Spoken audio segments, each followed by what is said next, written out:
বাচ্চাদের স্কুল টিফিনের জন্য আজকে নিয়ে চলে এসেছি একই ভিডিওতে দুই রকম ভিন্ন স্বাদের হেলদি এবং টেস্টি নাস্তা রেসিপি। আসসালামু আলাইকুম বন্ধুরা, কিচেন বাঙালিয়ানা চ্যানেলে আপনাদের সবাইকে স্বাগত জানাই। তো আজকে আমি আপনাদের সুজি আলু ডিম দিয়ে মুখরোচক পাটিসাপটা বানিয়ে দেখাবো। তার সাথে ঘরে বেঁচে যাওয়া আটা দিয়ে দুর্দান্ত স্বাদের হেলদি এবং টেস্টি নুডলস বানিয়ে দেখাবো।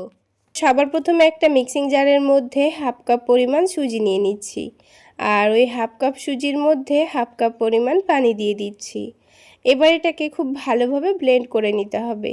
এই হাফ কাপ সুজিতেই কিন্তু বড় বড় 4টে মতো পাটিসাপটা হয়ে যাবে।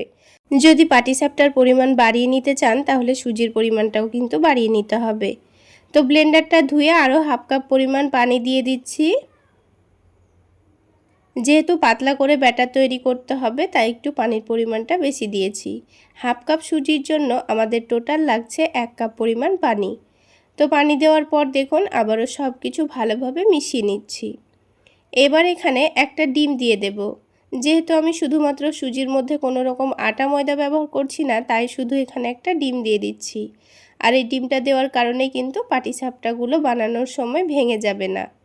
তারপর দিয়ে দেব স্বাদ মতো লবণ আর দিয়ে দেব চিনি। এতে করে পাটিসাপটার টেস্টটা কিন্তু অনেক ভালো আসবে। এবার ডিমটাকে এই সুজির সঙ্গে খুব ভালোভাবে মিশিয়ে নিতে হবে। খুব সুন্দর করে মিশিয়ে নিলে দেখবেন সুজির সঙ্গে কিন্তু ডিমটা খুব সুন্দরভাবে মিশিয়ে নেওয়া হবে, আর এই ব্যাটারটাও কিন্তু আগের থেকে অনেকটাই ঘন হয়ে যাবে। তো দেখুন কিছুক্ষণ খুব ভালোভাবে মিশিয়ে নিয়েছি। এখন কিন্তু আমাদের সুজির ব্যাটার রেডি। এটাকে এখন এক সাইডে রেখে দেব। কিছুক্ষণ রেস্টে রাখলে এটা কিন্তু এখনকার থেকে আরও অনেকটাই ঘন হয়ে যাবে। এবার এই সুজির ব্যাটারটা এক সাইডে রেখে দেব, আর অন্যদিকে আলুর পুরটাও তৈরি করে নেব। আলুর পুরটা রান্না করার ঝামেলা নেই, ঝটপট তৈরি করা হয়ে যাবে। এখানে আমি একটা বড় সাইজের আলু আগে থেকে মধ্যে থেকে কেটে সেদ্ধ করে নিয়েছি। আলুটাকে একটা কাঁটা চামচ দিয়ে ভালোভাবে ম্যাশ করে নিচ্ছি।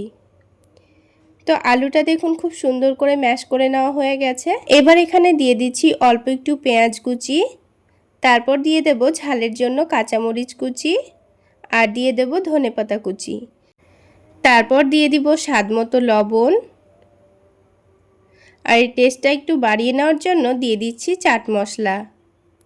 এবার সব কিছুকে ভালোভাবে মাখিয়ে নিতে হবে। মাখিয়ে নেওয়ার পর এর মধ্যে কিন্তু আমি ডিম অ্যাড করব। তো ডিমটা দিলে কিন্তু এই আলুর পুরটা খেতে ভীষণ টেস্টি হয়। তো ডিমটা দেব, সেই জন্য ডিমটাকে একটা আলাদা প্লেটের মধ্যে ভেঙে নিচ্ছি, আর তার মধ্যে দিয়ে দিচ্ছি পেঁয়াজ কুচি, তারপর দিয়ে দিচ্ছি ঝালের জন্য কাঁচামরিচ কুচি, আর দিয়ে দেব স্বাদ মতো লবণ, খুবই সামান্য পরিমাণ দেব হলুদের গুঁড়ো, তারপর দিয়ে দেব অল্প একটু ভাজা জিরা গুঁড়ো, আর সবশেষে দিয়ে দেব খুবই সামান্য পরিমাণ চাট মশলা। এবার ডিমটাকে ভালোভাবে ফেটিয়ে নেব, যেন মশলাগুলো ডিমের সঙ্গে খুব ভালোভাবে মিশে যায়। তো দেখুন কিছুক্ষণের মধ্যেই কিন্তু আমি ডিমটাকে খুব সুন্দর করে ফেটিয়ে নিয়েছি, আর মশলাগুলোও খুব ভালোভাবে মিশে গেছে। এখন একটা ছোট প্যানের মধ্যে 1 টেবিল চামচ পরিমাণ সরিষার তেল দিয়ে দিয়েছি। তেলটাকে গরম করে নিয়ে ডিমটাকে দিয়ে ভালোভাবে কুচি করে ভেজে নেব। ডিমটা দেওয়ার পর এইভাবে খুন্তি দিয়ে অনবরত নাড়াচাড়া করে নিতে হবে, তাহলে ডিমটা কিন্তু একেবারে ঝুরি ঝুরি হয়ে যাবে। তো দেখুন ডিমটা কিন্তু খুব সুন্দর ভাজা হয়ে গেছে। এখন এটাকে সাথে সাথে নিয়ে আমি আলুর মধ্যে দিয়ে দিচ্ছি। এইভাবে আলুর পুরের মধ্যে ডিমটাকে যদি ভেজে দেন দেখবেন আলুর পুরটা খেতে ভীষণ টেস্টি হয়। আলুটাকে কোনো রকম রান্না করার কোনো ঝামেলা থাকে না, আর খেতেও ভীষণ মজার হয়। তো দেখুন খুব সুন্দর করে আবারও আমি কাঁটা চামচ দিয়ে ভালোভাবে মিশিয়ে নিচ্ছি। তো আলুর পুরটা কিন্তু আমাদের তৈরি করা হয়ে গেছে। এখন আমি আরও একটা বাটির মধ্যে আরও একটা ডিম ভেঙে নেব। এটাও কিন্তু আমাদের কাজে লাগবে পরে। ডিমের মধ্যে খুবই সামান্য পরিমাণ লবণ দিয়েছি, আর খুবই সামান্য পরিমাণ মরিচের গুঁড়ো দিয়ে দিয়েছি, আর দিয়ে দিয়েছি খুবই সামান্য পরিমাণ হলুদের গুঁড়ো। এখন ডিমটাকে আবারও ফেটিয়ে নেব। এখানে 4টা নাস্তার জন্য কিন্তু একটা ডিমই যথেষ্ট। যদি আপনারা নাস্তাগুলোর পরিমাণ বাড়িয়ে নিতে চান তাহলে এখানে ডিমের পরিমাণটা বাড়িয়ে নিতে হবে। তো সব কাজ রেডি হয়ে গেল। এবার আমি আপনাদের পাটিসাপটাগুলো বানিয়ে দেখাবো।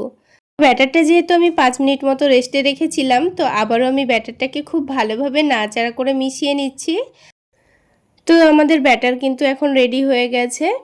তো নাস্তাগুলো তৈরি করে নেওয়ার জন্য প্যানের মধ্যে 1 টেবিল চামচ মতো সয়াবিন তেল দিয়ে দিচ্ছি। আপনারা চাইলে ঘি দিয়েও কিন্তু ভেজে নিতে পারেন। এবার এই তেলটাকে প্যানের চারিদিকে ভালোভাবে ছড়িয়ে দিয়েছি। তেলটাকে গরম করে নিয়ে গ্যাসের ফ্লেমটা মিডিয়ামে রেখে 2 চামচ ব্যাটার দিয়ে দিচ্ছি।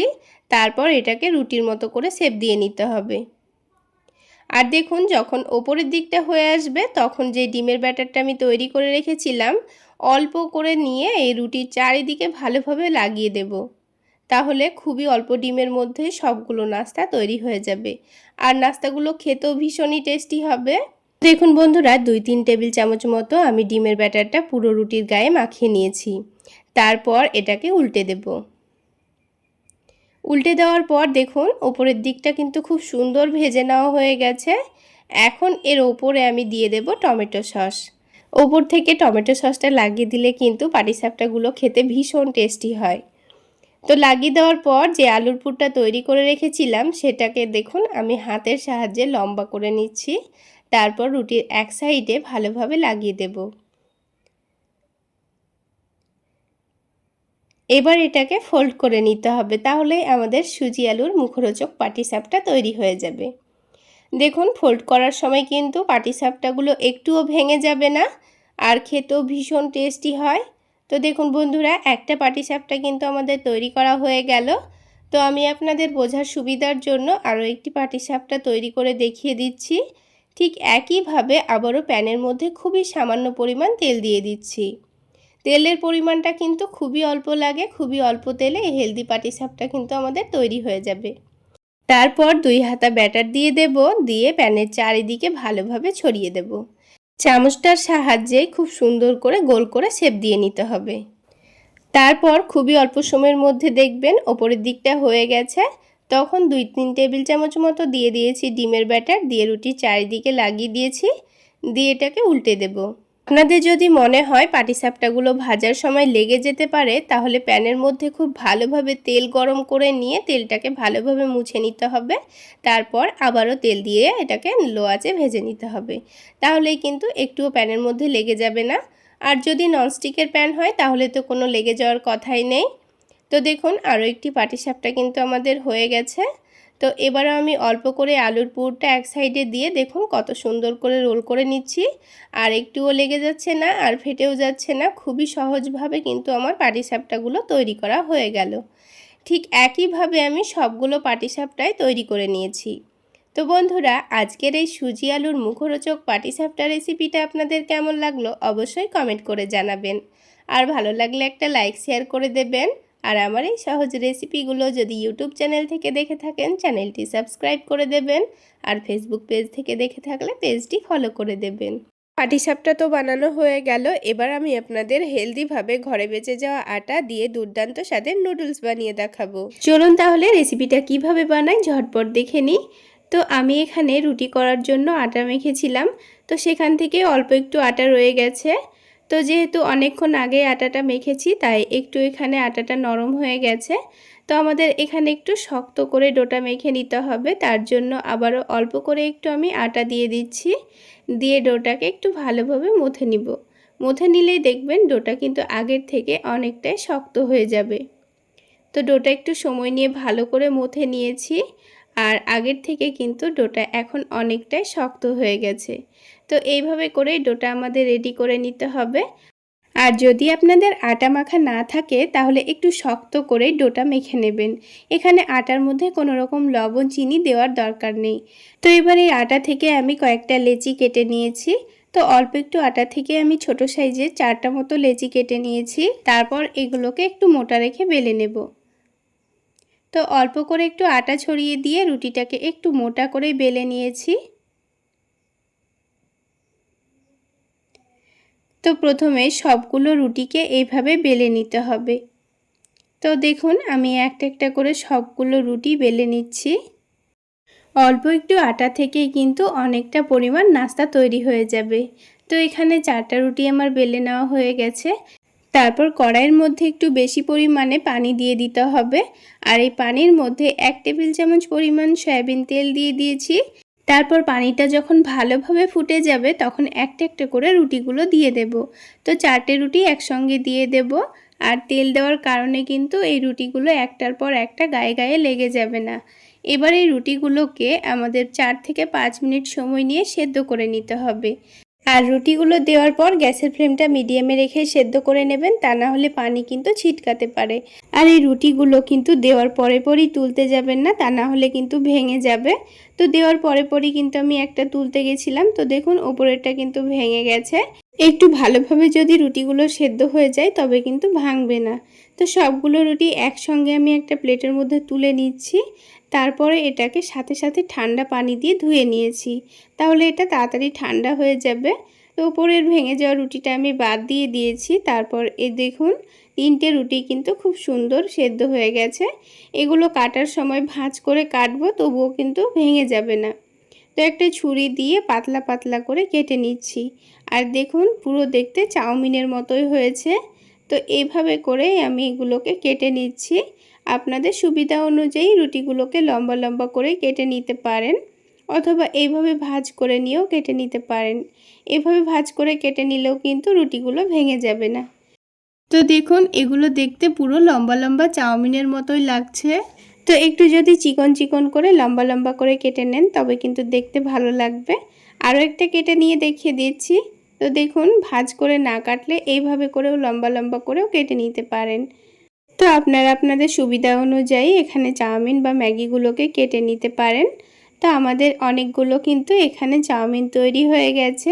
আর দেখে কি বোঝার উপায় আছে যে চাউমিনগুলো আমি রুটি কেটে তৈরি করে নিয়েছি। তো বন্ধুরা, আপনাদের বাড়িতে হঠাৎ করে চাউমিন খেতে ইচ্ছে করলে এইভাবে অল্প একটু আটা বাচিয়ে নিয়ে চাউমিন তৈরি করে নিতে পারেন। তো চাউমিনটা তৈরি করার আগে আমি একটা বাটির মধ্যে 2টো ডিম ভেঙে নিচ্ছি। এবার এই ডিমের মধ্যে সামান্য পরিমাণ লবণ দিয়ে দেব, আর অল্প করে একটু গোলমরিচের গুঁড়ো দিয়ে দিয়েছি। তারপর এই ডিম দুটোকে ভালোভাবে ফেটিয়ে নিতে হবে। তো দেখুন বন্ধুরা, ডিমটা ভালোভাবে ফেটিয়ে নিয়েছি। এবার এই ডিমটাকে প্রথমে ভেজে তুলে নেব। তার জন্য প্যানের মধ্যে 1 টেবিল চামচ পরিমাণ সয়াবিন তেল দিয়ে দিয়েছি। তেলটা ভালোভাবে গরম হয়ে গেলে ডিমের মিশ্রণটা দিয়ে দেব। তারপর ডিমের মিশ্রণটা কাঁচা অবস্থাতে এভাবে করে একটু কুচি করে নিতে হবে।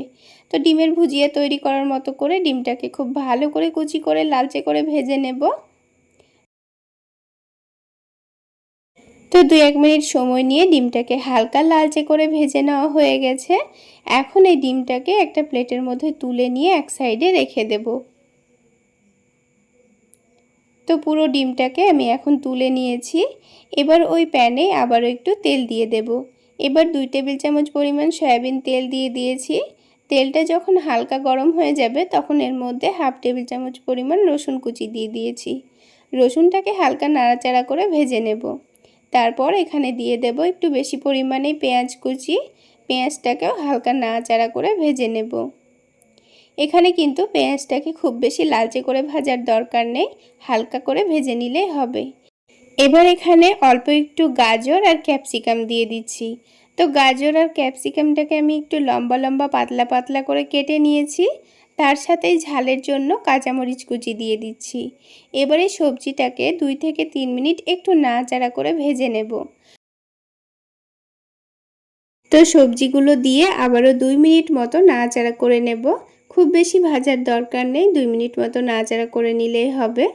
তারপরে দিয়ে দিচ্ছি স্বাদ মতো লবণ। খুব সুন্দর একটা কালার আসবে সেই জন্য কাশ্মীরি রেড চিলি পাউডার দিয়ে দিচ্ছি। তারপর দিয়ে দিচ্ছি অল্প করে একটু ভাজা জিরা গুঁড়ো, আর দিয়ে দিচ্ছি 1/2 টেবিল চামচ পরিমাণ চাট মশলা। আর তার সাথেই একটু বেশি পরিমাণে দিয়ে দিচ্ছি টমেটো সস। আমি এখানে 4 টেবিল চামচ পরিমাণ টমেটো সস দিয়ে দিয়েছি। তার সাথে 2 টেবিল চামচ পরিমাণ গ্রিন চিলি সস দিয়ে দিয়েছি, আর 1 টেবিল চামচ পরিমাণ সয়া সস দিয়ে দিয়েছি। সবশেষে এবার এখানে চাউমিনগুলো দিয়ে দেব, দিয়ে ভালোভাবে নাড়াচাড়া করে মিশিয়ে নেব। এইভাবে আপনারা একবার চাউমিন বানিয়ে খেয়ে দেখবেন। আটা দিয়ে তৈরি করা সেটা বুঝতেই পারবেন না, একটুও আটা আটা মনে হবে না। আর এইভাবে যদি ঘরেই খুব সহজে চাউমিন তৈরি করে নেন তবে কিন্তু বাজার থেকে আর চাউমিন কিনে খাবেন না। রুটি করার পর ইচ্ছে করে আটা বাছিয়ে রাখবেন, তাহলে বন্ধুরা দেখুন তো, দেখে পুরো মনে হচ্ছে না যে এটা দোকানের কেনা চাউমিন, আর খেতে কিন্তু দারুণ হয়েছিল। এবার সবশেষে যে ডিমটা আমি ভেজে রেখেছিলাম সেটা দিয়ে দেব, দিয়ে আবারও সব কিছু একসঙ্গে মিশিয়ে নেব। এবার এই চাউমিনের টেস্টটা কিন্তু আরও অনেকটাই বেড়ে যাবে, যেহেতু এখানে আমি ডিম কুচি করে দিয়েছি। তাহলে বন্ধুরা, আমার এই চাউমিন তৈরির রেসিপি যদি ফলো করে কেউ একবার বানিয়ে খেয়ে থাকেন, তাহলে অবশ্যই আমাকে কমেন্ট সেকশানে জানাবেন। আর ভালো লাগলে একটা লাইক শেয়ার করে দেবেন। আর আমার এই সহজ রেসিপিগুলো যদি ইউটিউব চ্যানেল থেকে দেখে থাকেন, চ্যানেলটি সাবস্ক্রাইব করে দেবেন। আর ফেসবুক পেজ থেকে দেখে থাকলে পেজটি ফলো করে দেবেন। এইভাবে ঘরেই চাউমিন তৈরি করে চাইলে বাচ্চাদের স্কুল টিফিনেও দিতে পারেন, কিংবা সকাল বিকেলের হালকা ফুলকা খিদেতেও খেতে পারেন। খেতে দারুণ লাগবে। তাহলে বন্ধুরা, আজকে এই পর্যন্তই। সকলে অনেক বেশি ভালো থাকবেন, সুস্থ থাকবেন। দেখা হচ্ছে আরও একটি নতুন রেসিপি নিয়ে নেক্সট এপিসোডে।